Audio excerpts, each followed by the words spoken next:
United Airlines aborted their takeoff because another plane pulled on the runway in front of them, but the hidden audio reveals there's a lot more to the story, including a third aircraft that no one is talking about. Now here's the audio version that's been shared online, and keep in mind that this version has removed radio calls made by other aircraft, as well as some made by the controller. Takeoff 4736, runway 33, that could be in November, Juliet Foxtrot, hold for 1. November, Juliet Foxtrot, hold for 1, runway 33, pick up 4736.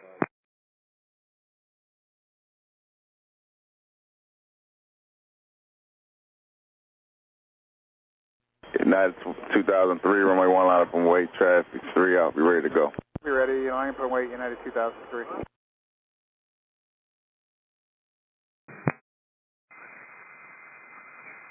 Brickyard 4736, cross board Juliet Mars Tower.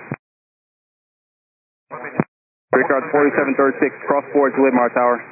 Cross forward, Juliet Mars Tower, Brickyard 4736.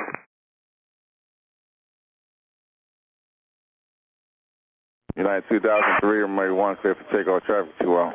Clear for takeoff, rolling, United 2003. Oh, United 2003, Kansas takeoff clearance. We're boarding takeoff, United 2003. Now, if you had heard this or seen a visual animation just showing these two aircraft, it's easy to jump to conclusions. However, the point of this channel is to take a closer look at incidents like this to figure out why they happened and what can be done to prevent them from happening again. So let's go back to this incident, and I'm going to include the hidden audio and introduce you to our third aircraft. And at ground, good morning, Lindbergh 4430 at Bravo 10, Charlie, ready to push. Number 4430, watch the ground, push back approved, tail north on Kilo, QSET runway 33. We can't accept runway 33. Number 4430, watch expect runway 33. Alright, tail north on Kilo, number 4430. United 2003, push off of Bravo 14. United 2003, watch the ground, push back approved, tail north on Kilo. Tail north on Kilo, push approved, United 2003. All right, you just heard Lindbergh 4430 and United 2003 requesting to push back from the gate. And then you hear them ask Lindbergh if they can accept runway 33.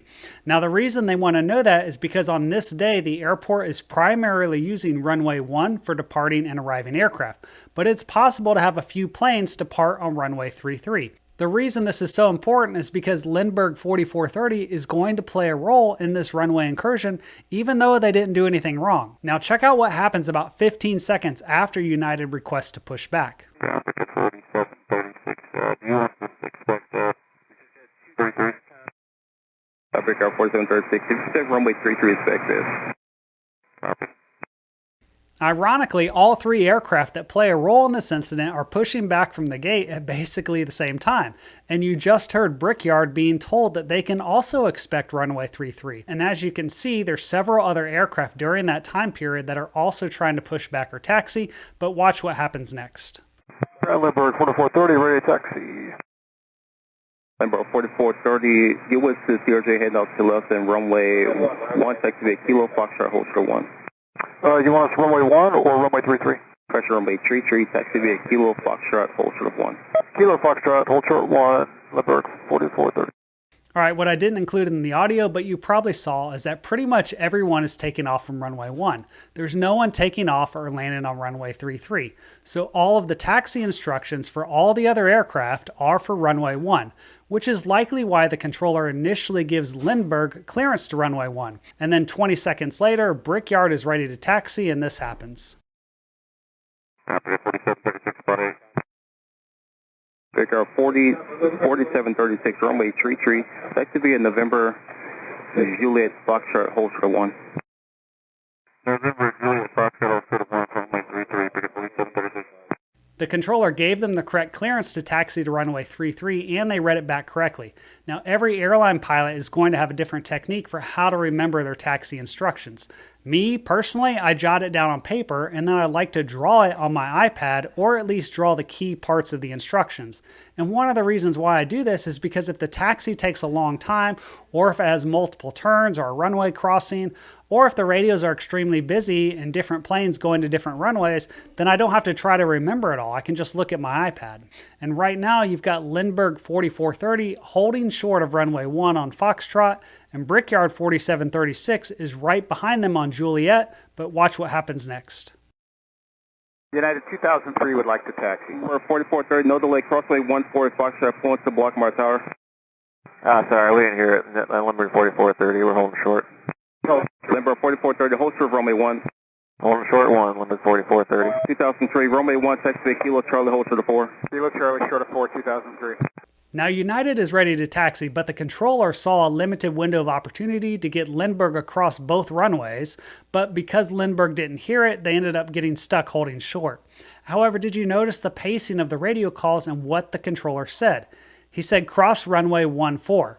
Now, I've never departed off of runway 33 at this airport, so I'm not sure if this is standard terminology for the controllers here, but I would have expected to hear something like cross runway 1 and runway 4, or something like that, because otherwise it sounds like cross runway 14, as in the number 14. And even though they don't have a runway 14 at Washington National, it could be confusing for someone not expecting that clearance or someone that's not familiar. Either way, Lindbergh is still holding short, and another few minutes goes by as the aircraft continue to take off from and land on runway 1. And as they're waiting, this happens. Everyone else stand by for a moment. Lindbergh 4430, Lindbergh 4430. Are you able to make a right turn out of there to go back to runway 1? Yeah, I can do that, Lindbergh 4430.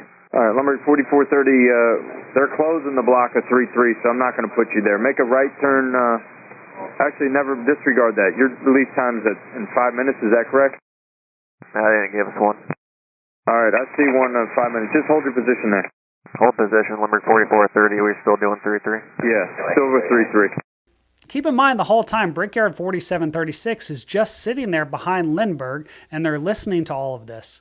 Now there's a moment of confusion about whether Lindbergh is going to go to runway 1, but nothing has changed for Brickyard. They're still expecting runway 33, and at the end of this radio call they're still sitting there waiting in line to cross runway 1 and runway 4 on Foxtrot. Now, in my opinion, this is where something called confirmation bias plays a role, and not just for the pilots of Brickyard, but also for the controller. Now, the reason I say that is because these are the only two aircraft going out to runway 33 right now, and at least twice the controller has tried to send Lindbergh 4430 to runway 1 instead of runway 33. And for the Brickyard pilots, because no one has told them any different, they're still expecting to hear a clearance to cross runway 1 and runway 4. Now another 90 seconds goes by, and that's where things start to break down, and part of the ground controller's audio cuts out in this recording, but the pilots are able to hear him, so that's not really a factor in this situation. United 2003, runway 1 line up and wait, traffic 3 out, be ready to go. Be ready, line up and wait, United 2003.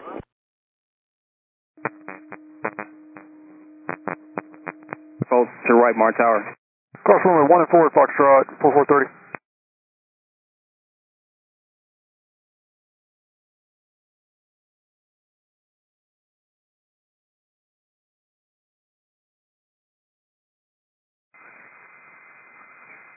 Brickyard 4736, cross forward Juliet Mar Tower.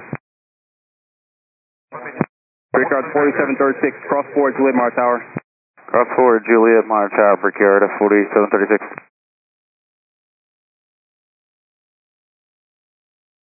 United 2003, runway 1, clear for takeoff, traffic 2 out. Clear for takeoff, rolling United 2003. Oh, United 2003, Kansas takeoff clearance. We're boarding takeoff, United 2003. Tower Brickyard 4736. Yeah, 4736, go ahead. Yeah, just making sure we did have clearance across that runway, right? When Brickyard asked that question at the end, it's clear that what the pilots heard was clearance to cross the runway, but it just wasn't the clearance to cross the runway that they crossed. And this incident is a good reminder to pilots to just never assume anything. Pay attention to your clearance and ask if you're not sure. Also be sure to check out this other video on the screen here, and I'll see you next time on Pilot Debrief.